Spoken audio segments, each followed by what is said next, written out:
Well students, good morning. Online classes में आप सभी का स्वागत है। आज हम सेकेंड ईयर एसडीपी के सेकेंड सेमेस्टर में एनिमल न्यूट्रिशन सब्जेक्ट में चैप्टर नंबर 9 खनिज तत्वों का पशु स्वास्थ्य एवं उत्पादन में महत्व के बारे में अध्ययन करेंगे, यानी मिनरल्स के बारे में अध्ययन करेंगे। कल हमने मैक्रो मिनरल्स यानी जो मेजर एलिमेंट्स है उनके बारे में अध्ययन किया था। तो हमने उसमें जो मुख्य मिनरल्स है उनमें कैल्शियम, मैग्नीशियम और फास्फोरस के बारे में अध्ययन किया था। आज हम नेक्स्ट जो मैक्रो एलिमेंट्स है उनका अध्ययन करेंगे। उसमें आते हैं सोडियम, पोटेशियम और क्लोराइड। इन तीनों का अध्ययन हम एक साथ ही करेंगे क्योंकि इनका काम जो है वो एक समान ही होता है। सोडियम, पोटेशियम और क्लोराइड जो है इन तीनों का एक जैसा ही काम होता है, इसलिए भी एक साथ में ही अध्ययन करेंगे। ये तीनों शरीर के बॉडी फ्लूइड्स में और कोमल ऊतकों में भंडारित होते हैं, यानी इनका मेन स्थान है जो बॉडी के फ्लूइड्स है, द्रव्य, बॉडी के जो द्रव है अंदर जो फ्लूइड पाए जाते हैं उनमें, और जो कोमल टिश्यू जो है यानी सॉफ्ट टिश्यूज बॉडी के हैं उनमें ये भंडारित होते हैं। और जो काम ये करते हैं वो ये करते हैं कि एक तो ये ऑस्मोटिक प्रेशर को मेंटेन करते हैं। ऑस्मोटिक प्रेशर मैंने आपको कई बार बताया था, जो मेम्ब्रेन जो होती है उसमें से जो पदार्थ का आवागमन होता है, अंदर जा सकते हैं या बाहर जा सकते हैं, उस प्रेशर को ऑस्मोटिक प्रेशर बोलते हैं। तो ये उस ऑस्मोटिक प्रेशर को तीनों तत्व जो है, ये मिनरल्स जो है कैल्शियम, सोडियम, पोटेशियम, क्लोराइड, ये उसको मेंटेन करते हैं। एसिड बेस को इक्विलिब्रियम को बनाए रखते हैं, यानी बॉडी में क्षार और एसिड इन दोनों के बैलेंस को भी मेंटेन करते हैं। वाटर मेटाबॉलिज्म इन टिश्यूज, यानी जो बॉडी में टिश्यू जो ऊतक है उनमें वाटर मेटाबॉलिज्म जो है वो भी ये उसको भी रेगुलेट करते हैं, ये सोडियम, पोटेशियम और chloride. Operation of enzyme systems, enzymes का जो सिस्टम है उस ऑपरेशन को भी ऑपरेट करते हैं। मस्कुलर कंडक्शन ट्रांसमिशन, यानी मस्कुलर कंडक्शन ट्रांसमिशन का मतलब ये है कि जब भी कोई स्टिमुलाई हमारे शरीर को टच करती है या उस पर एक्शन करती है, चाहे लाइट हो, चाहे दर्द हो, चाहे टच हो, कुछ भी हो, तो उसके बाद में जो मसल्स में कंडक्शन यानी जो एक्शन करती है ना, मसल्स स्ट्रेच होती है, ये आगे चलती है या पीछे हाथ को इकट्ठा करते हैं, पैर को आगे करते हैं, लात पशु टांग मारता है ना एक दूसरे को, वो सारे उसको कंडक्शन ऑफ मसल्स आते हैं, तो उसको भी ये रेगुलेट करते हैं। अब जो सोडियम है ना, सोडियम जो है ये कोशिका के बाहर जो द्रव होता है उसमें पाया जाए, उसका यानी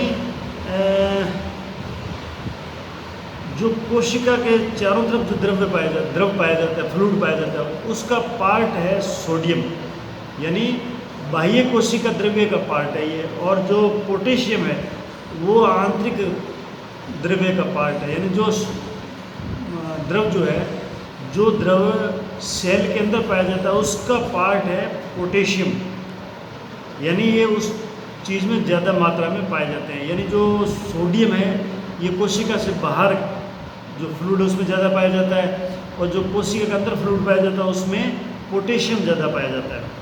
क्लोरीन जो है यानी क्लोराइड, उसका क्लोरीन जो है वो गैस्ट्रिक जूस का जो सीक्रेशन है, जो पेट का जूस सीक्रेट होता है उसका मुख्य भाग है। जैसे हाइड्रोक्लोरिक एसिड HCl, क्योंकि पेट में ही तो HCl सीक्रेट होता है, कौन सी, जठर ग्रंथियों से। अब इसकी कमी के क्या लक्षण है, जब भी इसकी कमी हो जाए तीनों की तो उससे क्या लक्षण आते हैं, वो ये है कि सोडियम क्लोराइड की कमी हो जाए। अगर सोडियम क्लोराइड जो है मिनरल है उसकी अगर कमी हो जाए तो पशु में डिहाइड्रेशन हो जाता है, पानी की कमी हो जाती है मनुष्य में या पशु में। अगर कैल्शियम क्लोराइड की कमी हो गई शरीर में तो ब्लड एल्कोलिसिस हो जाएगा, यानी ब्लड का pH एल्केलाइन हो जाएगा, जो कि अच्छी बात नहीं है शरीर के लिए।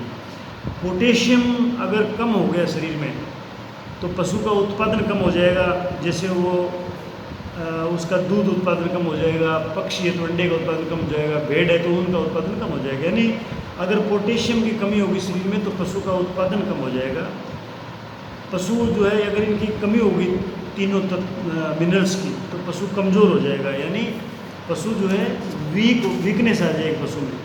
अब इसकी अनुपूरक यानी ये चीज़ें जो है, ये मिनरल जो है सोडियम, पोटेशियम और क्लोराइड जो है, ये कैसे प्राप्त होते हैं, कहाँ से मिलते हैं?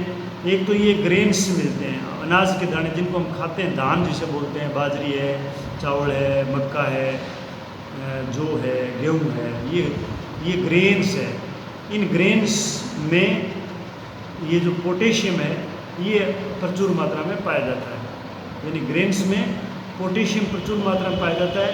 और साधारण खाद्य पदार्थ, जो भी खाद्य पदार्थ आप खाते हो, चाहे आप भले ही कुछ भी खाते हो, साधारण खाद्य पदार्थ में अगर आपने दलिया खा लिया, चाहे आपने दाल खा ली, चाहे आपने सब्जी खाई, कुछ भी खाद्य पदार्थ जो आप साधारण खाते हो उन सब में पोटेशियम पाया जाता है।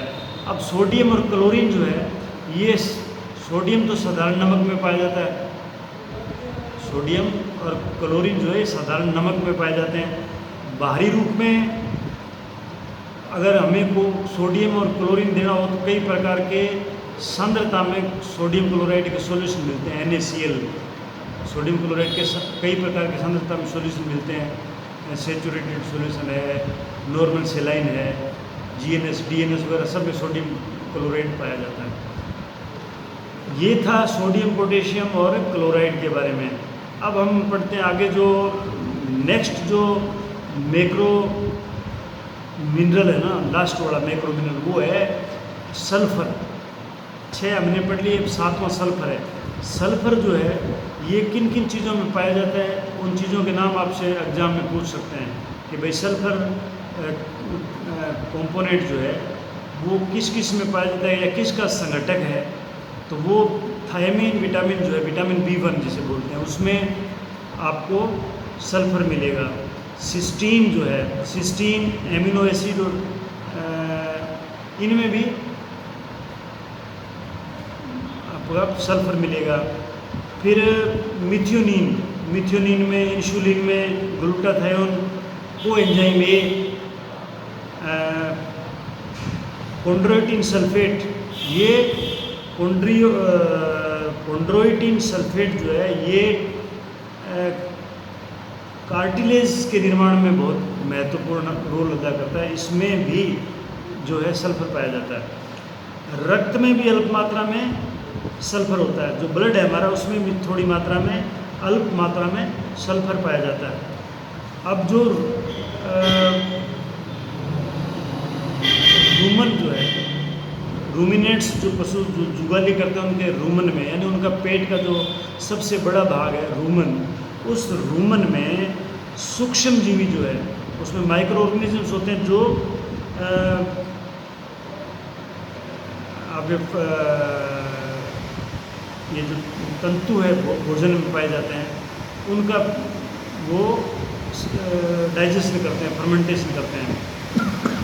यानी प्रोटीन संश्लेषण माइक्रोब्स जो करते हैं उसके लिए रूमन में माइक्रोब जो है प्रोटीन का संश्लेषण करते हैं, उसके लिए सल्फर आवश्यक है। सल्फर जो है शरीर के ऊतकों, ऊन, बाल, खुर आदि के निर्माण के लिए भी आवश्यक है। यानी ऊन में, खुर में, बाल में और जो शरीर के टिश्यू है उन सभी के निर्माण के लिए सल्फर आवश्यक है। एक चीज़ आपको एग्जाम में पूछी जा सकती है कि ऊन में सल्फर कितने % होता है। ऊन में, भेड़ के ऊन में सल्फर जो है कितने % होता है, तो ये भेड़ के ऊन में 4% सल्फर होता है। तो ये बहुत इंपॉर्टेंट है, ये आपको एग्जाम में ट्रू फॉल्स में या फिल इन द ब्लैंक्स में पूछ सकते हैं। अब इसकी कमी के लक्षण क्या है? इसकी कमी का लक्षण ये है कि एक तो रूमन में लैक्टिक एसिड बहुत ज़्यादा बनता है। अगर आपके पशु के शरीर में सल्फर की कमी है तो उसको लैक्टिक एसिड बहुत ज़्यादा बनेगा। जो मेटाबॉलिज्म की क्रिया होती है सेल के अंदर, मेटाबॉलिज्म आप जानते हो मेटाबॉलिज्म क्या है। सेल के अंदर जो है ग्लूकोज का ऑक्सीडेशन होता है ऑक्सीजन के साथ में, और उससे ATP बनती है, ऊर्जा। ATP ऊर्जा के बॉन्ड होते हैं, ATP बनती है और कार्बन डाइऑक्साइड बनती है। वो वापस फेफड़े के थ्रू बाहर निकल जाती है। तो उस उपापचय या मेटाबॉलिज्म के दौरान जो ऊर्जा का उत्पादन है वो कम होता है अगर उसके भोजन में, पशु के शरीर में सल्फर कम है तो। अब जो रूमिनेंट पशुओं में सेलुलोज का पाचन नहीं हो पाता। अगर मान लो रूमिनेंट्स में आपके भोजन में, उस रूमिनेंट्स के भोजन में या शरीर में सल्फर की मात्रा कम है या नहीं है, तो रूमिनेंट्स में सेलुलोज का पाचन नहीं होगा। सेलुलोज के पाचन के लिए रूमिनेंट्स में सल्फर होना आवश्यक है। जो सल्फर क्या है, माइक्रो ऑर्गेनिम्स के लिए आवश्यक है। जो माइक्रो ऑर्गेनिजम्स है उनके लिए सल्फर आवश्यक है, और वो माइक्रो ऑर्गेनिज्म जो है वो सेलुलोज का पाचन करते हैं। भेड़ों में ऊन का उत्पादन कम हो जाएगा, क्योंकि भेड़ के ऊन में 4% सल्फर होता है। इसका मतलब आप समझ सकते हो कि भेड़ के ऊन उत्पादन में सल्फर का कितना बड़ा महत्वपूर्ण रोल है। इसकी आवश्यकता जो है कितनी है, इसकी रिक्वायरमेंट जो है ड्राई मैटर के आधार पर 0.1% इसकी आवश्यकता होती है शरीर में। यानी जो फीड हम देते हैं ना पशु को, फीड, उस फीड में जो ड्राई मैटर है, उस ड्राई मैटर का 0.1% जो है सल्फर होना आवश्यक है। ये इसका आवश्यकता है इसकी। अब इसकी सप्लीमेंटेशन हम कैसे कर सकते हैं, कैसे इसकी पूर्ति कर सकते हैं? वो पूर्ति कर सकते हैं मीट मील, यानी मीट के जो बाई प्रोडक्ट्स से जब मीट मील बनाते हैं, फीड बनाते हैं पशुओं के लिए, जो मीट के बाई प्रोडक्ट बनाते हैं ना, मीट के स्ट्रेपिंग्स जो बचे उनको सुखा के, एक फ़िश मील, मछली का चूरा जिसे बोलते हैं, या मछली का फीड है जो जिसे पशुओं को खिलाते हैं, वो मच्छी की जो प्रोसेस करने के बाद में जो बचता है उसको ग्राइंड करके, सुखा के, जैसे करके फीड तैयार किया, उसको फिश मील बोलते हैं। मैंने आपको कई बार बताया है। ब्लड मील जहाँ पे बुचर खाने हैं वहाँ पे जो ब्लड निकलता है, उस ब्लड को जो सुखाकर और उससे भी ब्लड मील बनाते हैं जो पशु खाते हैं उसको। ऑयल केक्स, तेल वाले जो बीज हैं उनसे तेल निकाल लेते हैं। सरसों है, आपका तारामीरा है, या आपके लिंसीड ऑयल है, अलसी का तेल है, तिल का तेल है, या अरंडी का तेल है, कपाशी का तेल है, मूंगफली का तेल वगैरह वगैरह तेल निकाल लेते हैं। तो उसके बाद में जो चिप्स बचते हैं वो उनको केक बोलते हैं, नहीं उनको खल बोलते हैं। वो खल जो है वो भी, उसमें भी सल्फर प्रचुर मात्रा में होता है। यानी सरसों के तेल में तो सल्फर बहुत ज़्यादा होता है। आपको पता है सरसों का तेल जब घानी निकाल के हम लगाते हैं तो हमें एक प्रकार के आंखों में से आंसू आने लगते हैं। वो इसलिए आता है कि उसमें सल्फर होता है, और वो आंखों में जब चलता है तो इरिटेशन होता है, उससे हमारे आंसू आते हैं। ये आपने नोट किया होगा। सोडियम सल्फेट जो है उसके अंदर भी सल्फर होता है। सोडियम सल्फेट में सल्फर होता है क्योंकि नाम ही इसका सोडियम सल्फेट है, इसमें सल्फर पाया जाता है। तो ये अनुपूरक है इनके सल्फर के, यानी इनको अगर आप देते हो तो सल्फर की पूर्ति हो जाती है। ये तो थे मैक्रो मिनरल्स, 7 प्रकार के मैक्रो मिनरल्स हमने पढ़ लिए। अब कुछ 15 टाइप के माइक्रो मिनरल्स हैं। ये मैंने स्टार्टिंग में जब हमने ये पार्ट शुरू किया था तब उसको हमने वर्गीकरण किया था, तो वो मैक्रो मिनरल्स और माइक्रो मिनरल्स के बारे में हमने पढ़ा था। तो माइक्रो मिनरल्स जो है, इसमें सबसे पहला जो मिनरल है वो आयरन, पहला मिनरल है आयरन। आयरन के बारे में क्या है कि आयरन जो है वो शरीर में हीमोग्लोबिन के रूप में होता है। हीमोग्लोबिन के रूप में, हीमोग्लोबिन आरबीसी में पाया जाता है। और ये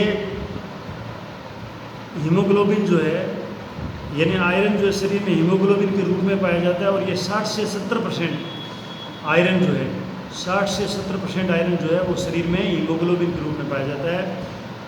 लोहे के आयरन के संघटक, यानी ऐसी कौन सी चीज़ है जिसमें ये बॉडी में सबसे ज़्यादा आयरन पाया जाता है, यानी फेरस जिसे बोलते हैं, आयरन पाया जाता है ब्लड पिगमेंट में।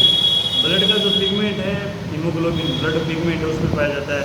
यानी ब्लड पिगमेंट में, हीमोग्लोबिन में, मसल प्रोटीन में, मसल्स की जो प्रोटीन है उसमें भी आयरन पाया जाता है। मायोग्लोबुलिन, यानी ये भी प्रोटीन है, मायोग्लोबुलिन उसमें भी पाया जाता है। एंजाइम्स में पाया जाता है आयरन, साइटोक्रोम में, और पेरोक्सीडेज एंजाइम है, केटेज ये भी एंजाइम है, हाइड्रोक्सिलेज एंजाइम, इन सब में जो है आयरन पाया जाता है।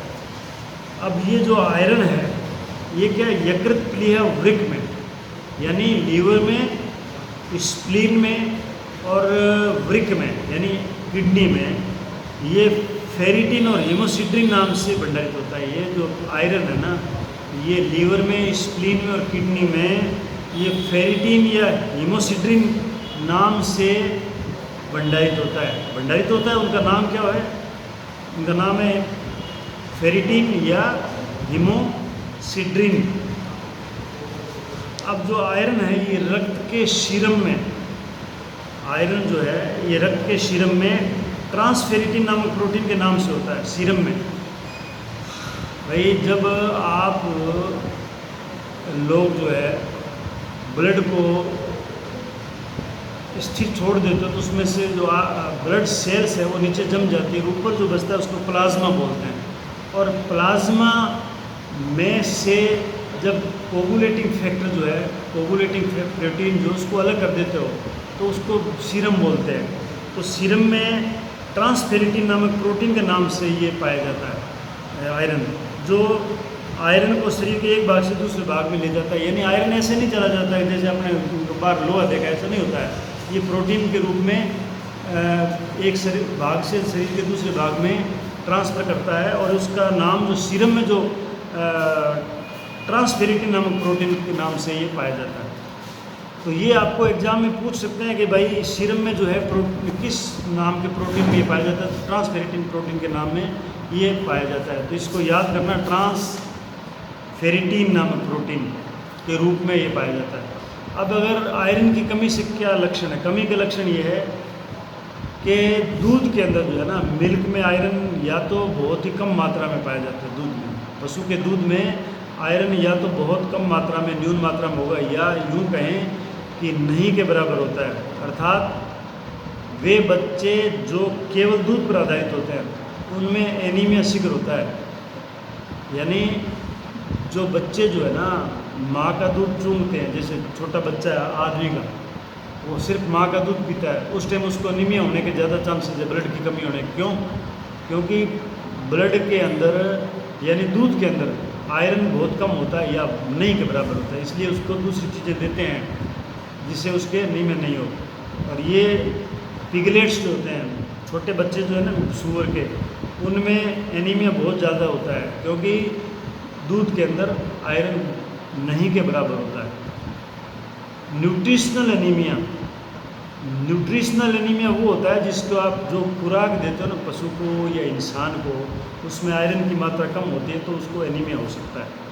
ऑक्सीजन स्थानांतरण की क्षमता का कम होना, अगर मान लो ऑक्सीजन स्थानांतरण की कमी हो शरीर में, वो सांस ले रहा है आदमी लेकिन वो पूरे शरीर में ढंग से नहीं फैल रही है ऑक्सीजन, तो उसके आयरन की कमी हो जाएगी। क्यों हो जाएगी? क्योंकि ये ऑक्सीजन जो है ना, ये आपका आयरन जो है ये ब्लड का मेन पार्ट है, ब्लड पिगमेंट में हीमोग्लोबिन का पार्ट होता है, इसलिए आदमी को सांस सही से आना चाहिए। यानी उसके शरीर में ऑक्सीजन का स्थानांतरण समान रूप से सही प्रकार से होना जरूरी है।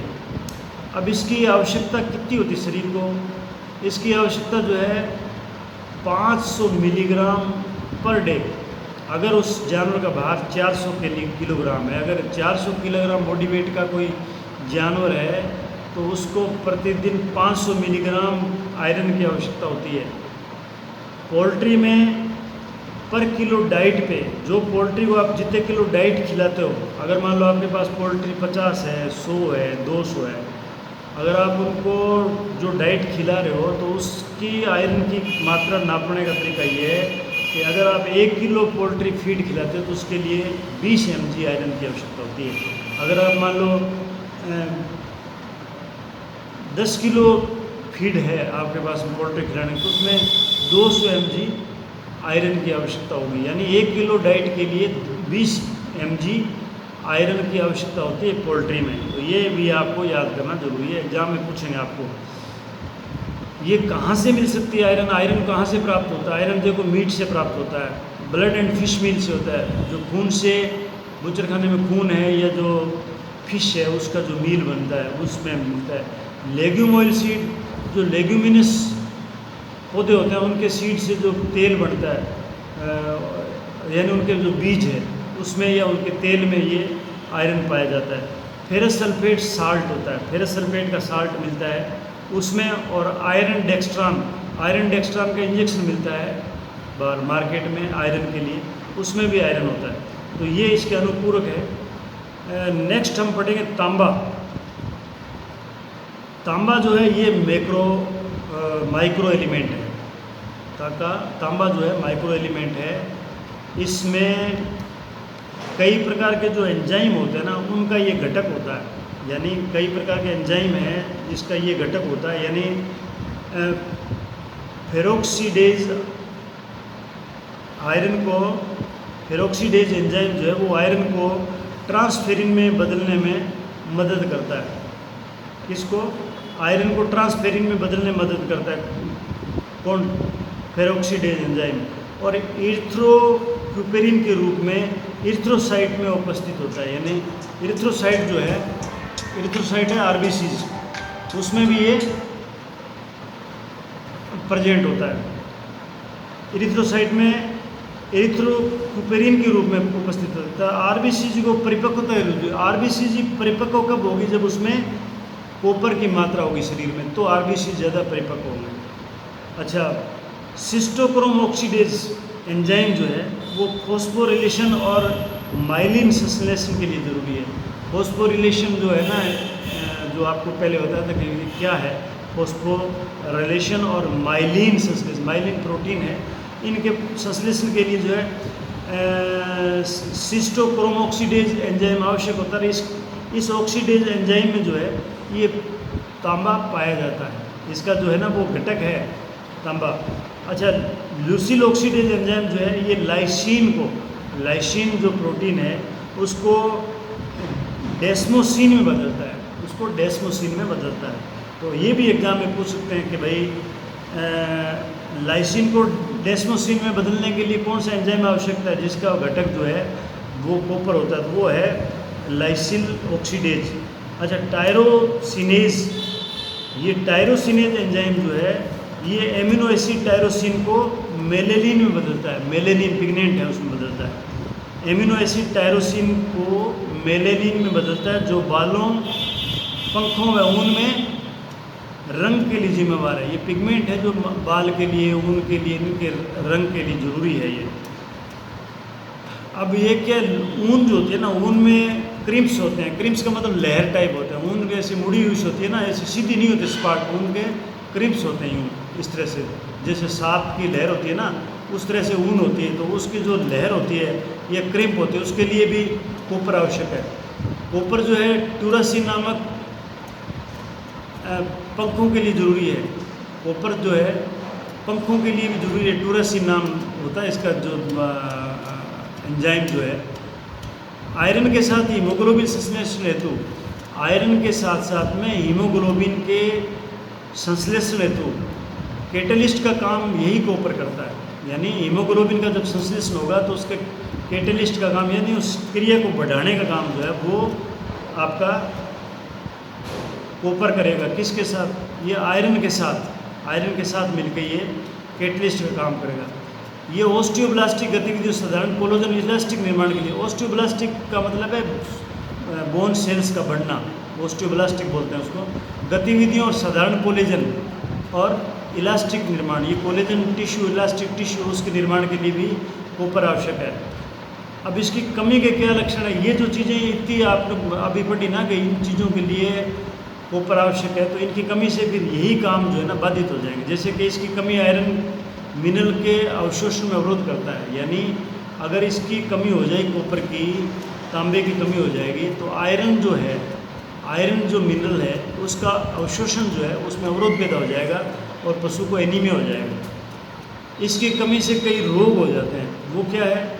एक तो अस्थियों में विकार आने लगता है, हड्डियों में विकार आ जाएगा, बांझपन, यानी पशु ब्याएगा नहीं, पशु गाय भैंस जो है वो ब्याएगी नहीं, और जो मेल एनिमल है उसमें